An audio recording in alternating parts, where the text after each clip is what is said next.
Michiana, Malawi, the church. Amen. This August and on my birthday. Amen. But as I was going through the major events of August, I kind of began to think that all is good. It's like God is communicating that all is good. But then God reminded me just last week in August that not all is good. Because for the first time, I got a communication that my son, Joy, was admitted that night, and they said at the hospital he seems to have signs of asthma. So I said, this is terrible. And when I remember that it is in August, I said, God is communicating that not all is rosy. This world is not our home. So our God is a balanced God. He wants us always to remember that be it Africa, be it America, be it Malawi, VMediaSolutions, be it Andrews, this world is not our home.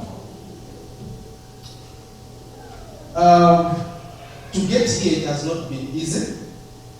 We could have failed. We were denied visas when we went for interviews on 11th June. The whole team were denied visas. Some of us reapplied and went again on 25th of July. Mind you, we are supposed to travel latest from 9th July coming this side. But on 11th June they said no.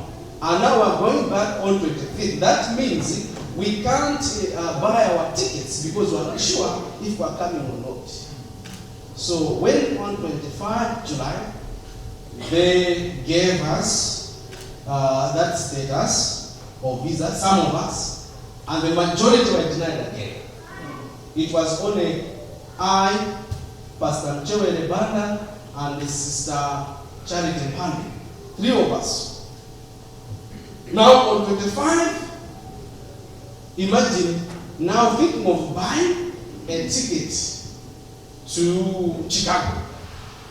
It was again very expensive, and we almost lost hope. But praise God, God used His men and women, and here we are. Amen. We praise God for that. Amen. And having our brother Elder Apostle who works for an air company, we praise God because he really proved to be there for us. And I'm happy that he's here. He also had to undergo interviews. So we praise God that they made it finally. And I wish you all the best as we are together here for mission and also for holiday. In a special way, I thank God for Dr. Roga. Really, he has done a lot for work in Malawi. And he has passion for God's work and home in a special way. I believe God has a lot in store for his work through him. Without taking much of this precious time, I introduce you the topic of our sermon today, which most of you have already seen. The topic is Deliverance through the Despised. Deliverance through the Despised. Let us close our eyes and pray. Heavenly Father, we commit ourselves into your hands as you speak to us in a special way this hour. This is our humble prayer in Jesus' name. Amen. Amen. We are reading again our verse from Judges 11 verse 24. From New King James Version, it reads, "Will you not possess whatever Chemosh your God gives you to possess? So whatever the Lord our God takes possession of before us, we will possess." Here is an interaction. It is an argument between the man called Jephthah and the Ammonite king. At this point, there has been wars between Israel and the Ammonites. It is one of the wars which Israel has been fighting. And it's one of the wars in which God has led Israel victorious. At this point in time, the man God is using is Jephthah, whose name means he opens. We can easily agree that when his God, he opens, it represents someone greater than Jephthah himself, the King of Kings, God himself who opens. So in Jephthah, God claims to open. The God who claims in Revelation chapter 3 that when he opens, no one can close, and when he closes the door, no one can open, he is claiming, he is testifying through Jephthah's life that he opens. Our God opens. Amen. Now, the life of Jephthah is the kind of controversial. From Judges chapter 11, right from verse 1, Jephthah is born from the father, a Gileadite. He is double a Gileadite because his father is from Gilead, he is from Gilead, and also his father's name is Gilead. So all the people were from Gilead, but him is a Gileadite double because his surname is Gilead, and also is a man from Gilead, from the village of Mizpah, where Job, the faithful servant of God, came from, and where Elijah, the powerful prophet, came from. So when he is born, controversy starts because he is born out of wedlock. And when he is born, he is firstborn, but out of wedlock.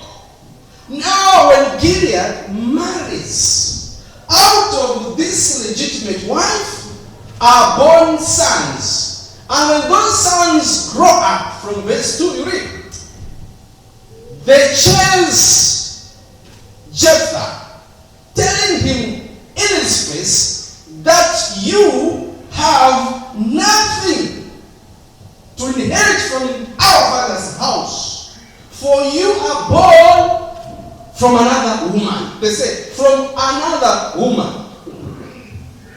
Okay? Mind you, Jephthah is in his father's house because he's son of Gilead. These other brothers, they are in their father's house because the father's name is Gilead. So they are, both parties are in their father's house. But see, others are calling their brother to say, get out. You don't belong here. Now here is something that we need to learn. When he is told that he should get out of that house, the Bible says he is a man of valor. He is a warrior. He is a champion. Wherever he has led his people to fight, they are victorious because he is a man of valor. Because his God who opens leads him. So, despite his status, he knew well his younger brothers. But when they say, get out, he has no time to fight with them. He has no time to use his powers, his influence, his whatever. But he humbly accepts and submits. What does he do? He flees. Now, fleeing is not a peaceful thing. Fleeing is not normal running. Fleeing, it means you are being chased. Is that so? So you are being chased. And this warrior, this champion, this man of valor is able to run away from his brethren who are chasing him away. According to the culture, it seems that his brothers are leaders by status. They are rulers. Now when they say go away, it means he is being. rejected in Gilead officially. he is sentenced to get away, to be without the boundaries of Gilead. Now he respects that. He flees away. He runs away. He goes to the land, to a place called Toby. Now, mind you, when you know who is leading you, when you know who is protecting you, when you know who is raising you up, you have no time to fight those who seem to put roadblocks on your way. When you know in whom you believe, who stands with you, who walks with you, who works with you, who goes to class with you, who is in control of your life, you have no time to fight back to all opponents, because there is someone greater who best treats people. And his treatment is always necessary, and is always right, and is always effective. You see, when he flees, goes to Toby, he is still Jephthah. When he goes there, he is still the man of valor. When he goes there, he's still a champion. And what happens when he gets there?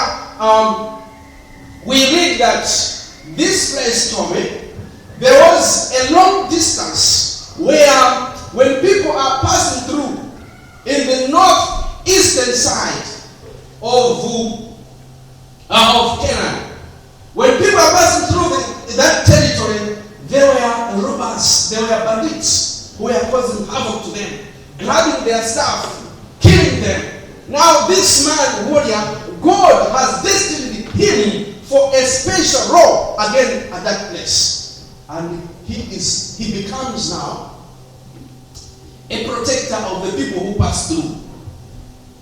He organizes a band of people who begin to rescue people, taking people from one point to another, rescuing them.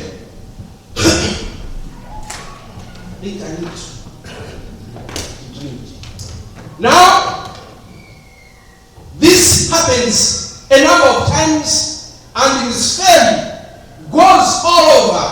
And back home in Gilead, the people began to hear that this man, Jephthah, is still a man of valor, is still conquering, is still victorious.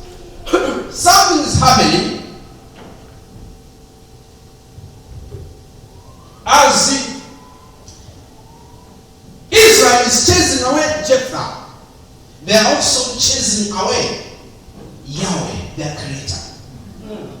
As they are displacing Jephthah, they are also displacing their creator, because they go into the worship of idols, worship of Ashtoreth, worship of Baal, the gods and goddesses of the Ammonites, the god of the Sidonites, the gods of the Philistines. They go into worship of those people. And when you read from chapter 10, Genesis chapter 10, verse 6, 7, 8, it is said that because of this, God saw them. God abandons them. God sells them. And they are being conquered now by their Sidonites, the Ammonites, are now conquering and oppressing them. And when this begins to happen, they feel the pain. You see, it's normal for humans. When they feel pain, they cry. Okay? When they feel pain, it is normal, they cry. Regardless of wherever pain comes from. They cry. Now when they cry for some time, they remember the proper way to cry. They cry to the God, creator of heaven and earth. We have sinned against you. We have not done the right thing. At this moment when they remember the God of heaven, it is the time also they remember Jephthah, the servant of God. Sometimes, do not worry. When people seem to forget you, when people seem to neglect you, it is simply they might not be in right relationship with their God. It might simply be a sign that their relationship with the Creator is not proper, is not well. Thus, they forget you. When they remembered their God, when Israel remembered the Creator of heaven and earth, they remembered Jephthah and they decided to refocus their lives. And they thought of, considered, we have been oppressed for many years. More than 18 years, we have been oppressed by the Amorites. What do we do? We need to get rid of this. We need to get freedom. We need to get independence. Now, they decide to go and see Jephthah. The same brothers who said, you do not belong to us, Jephthah. The same brothers who chased him, the same brothers who despised him, they now go back to Jephthah, and there they say, sorry, brother, we sinned against God and against you. We pray you, please, come home. Come and lead us. We want you to lead us against the Ammonites, against the Philistines. We want freedom, but it seems freedom will not come unless it is through you.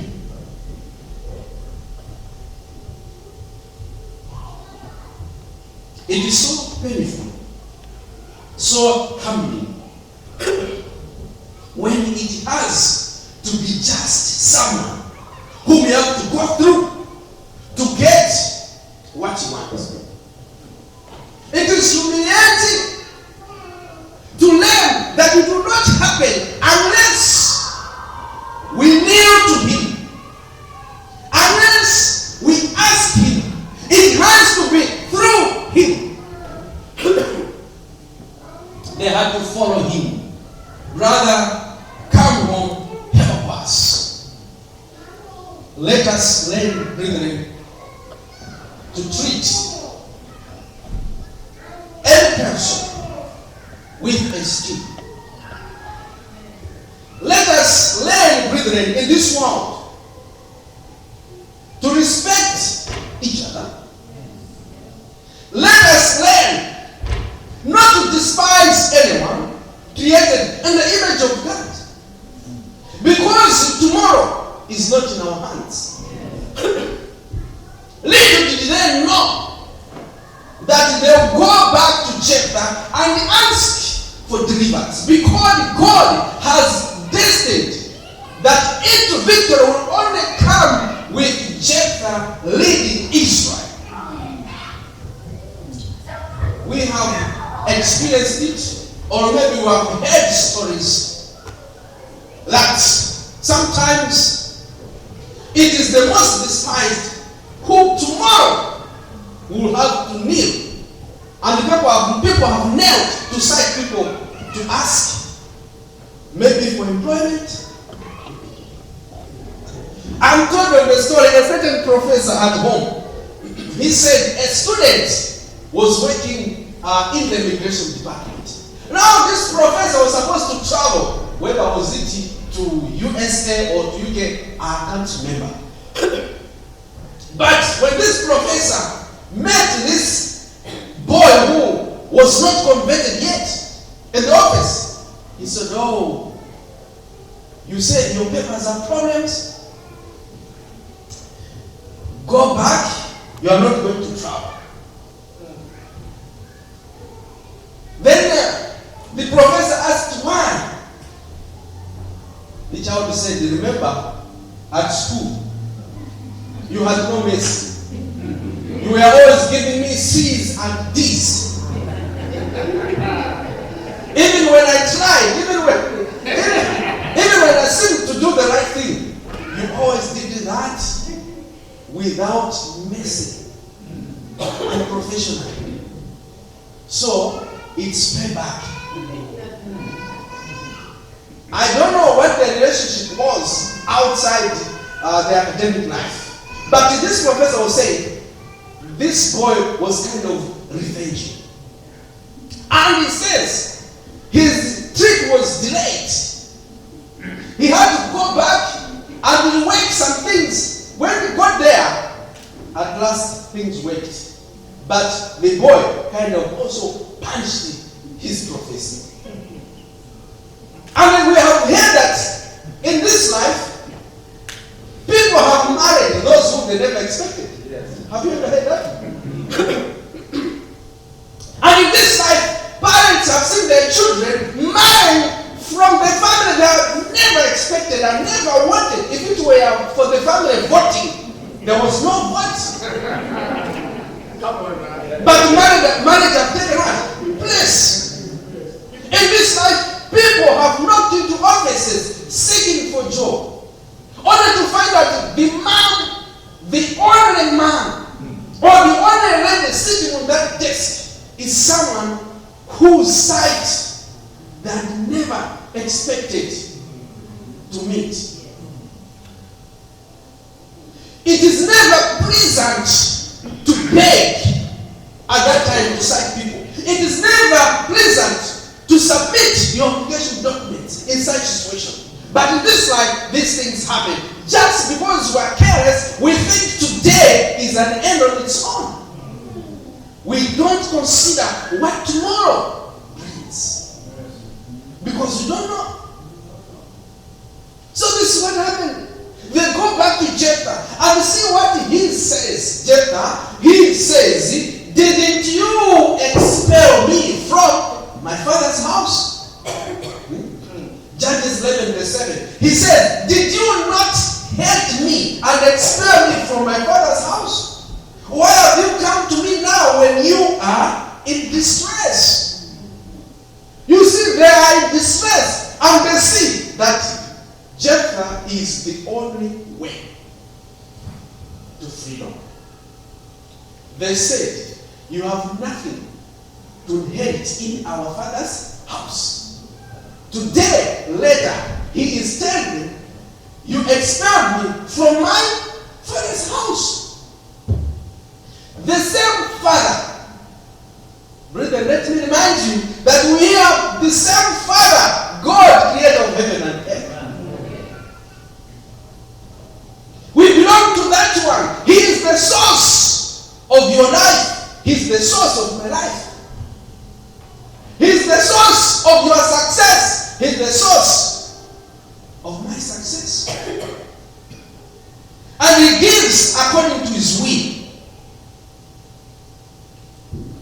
To cut the story short, when Jephthah accepts, you see, good men, those whose life is near his hands, they don't have time to fight. Simply what he says now, he accepts to say, okay, I will go with you. And he goes to God to ask for victory. And at last, Israel is freed. Because the right person who God destined was in the right place, doing the right things. Sometimes because of our influence or the powers we have assumed, we think we can do better, but we forget that God has in place people, things, and times. Amen. You see, it is when Jephthah comes in when victory comes. I don't know if we are together. It is only when, at the time when Jephthah comes in, and at the time when Jephthah is leading, that is when victory comes. All right. It had to be Jephthah. Whether he was in Tommy, it has to be Jephthah, and not in Tommy, but back at the right place, home.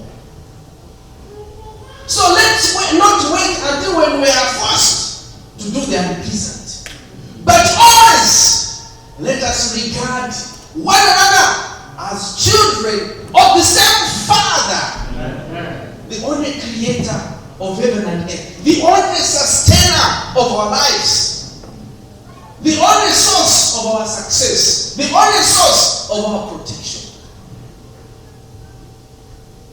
I don't know, maybe this sermon was more applicable home in Malawi. But I believe it is even applicable to us here. You see, when Israel expelled Jephthah and expelled God, they had strange gods. I don't believe that there is a God of America, and probably we have started worshiping the God of America. But I believe there is one God. The one who sustains us back home is the one who sustains us where? Here. The source of wisdom in Africa is the source of wisdom where? Here. If we live with him there, we live with him here, definitely. If we have a chance of getting back home, is the same God who take us back where? There. And I believe it's the same God with us today. Never despair. This God is in control. Amen. If Jephthah's brothers were able to change the course of Jephthah's life, they could have done it. They could have done it because they did not want him to inherit anything. But God had destined that he will be the only leader of Israel. But for them, they had to wait until they are humbled for God's plan to be implemented.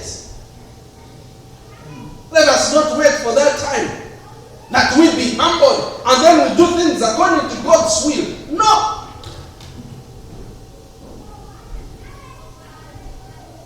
God is good all the time. He is our God, He is with us. He started the journey with each one of us. He knows the course.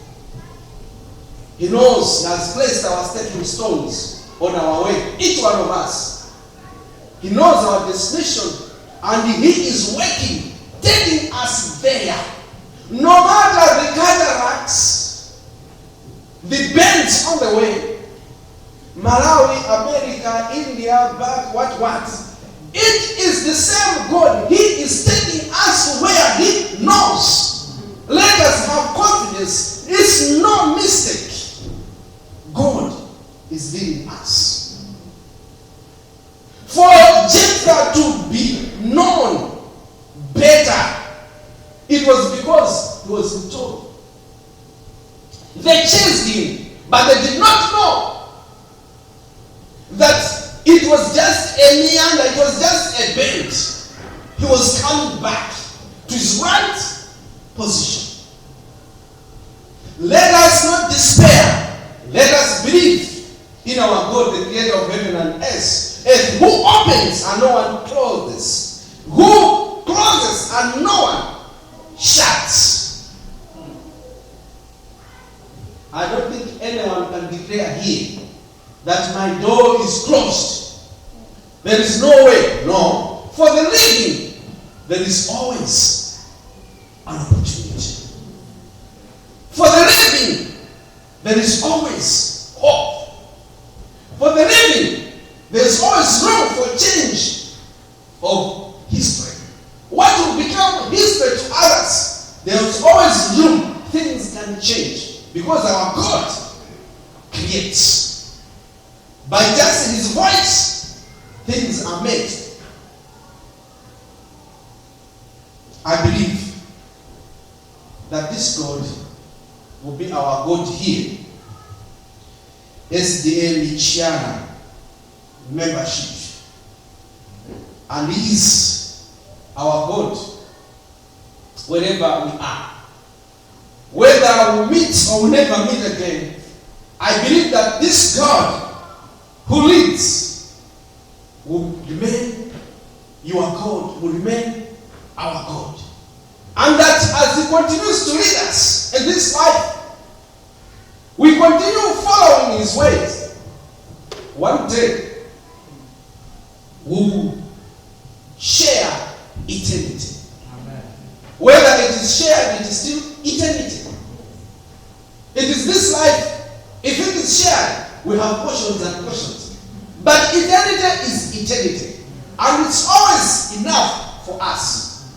Let us make a promise that we'll get there, because our God opens and has opened.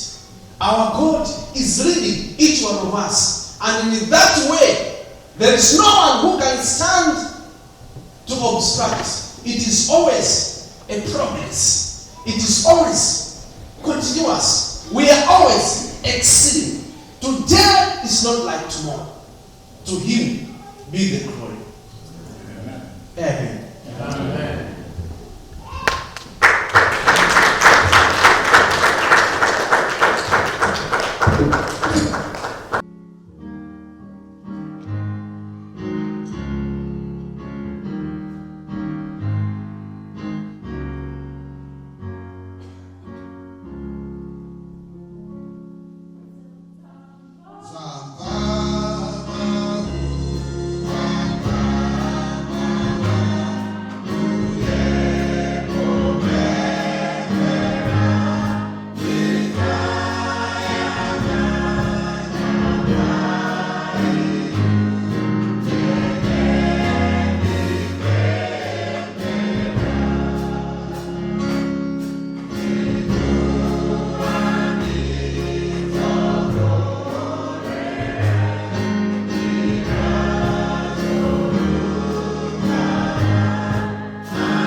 Our Heavenly Father, we thank you so much for the gift of life, and it is special that you allowed us to be here today. We thank you for your word. We thank you, Lord, for being our future. We ask you now, Lord, that your glory keep on safeguarding each one of us. Keep on shining upon each one of us today and forevermore. For this is our humble prayer in the name of God, our Father, the Son, and the Holy Spirit. Amen. Amen.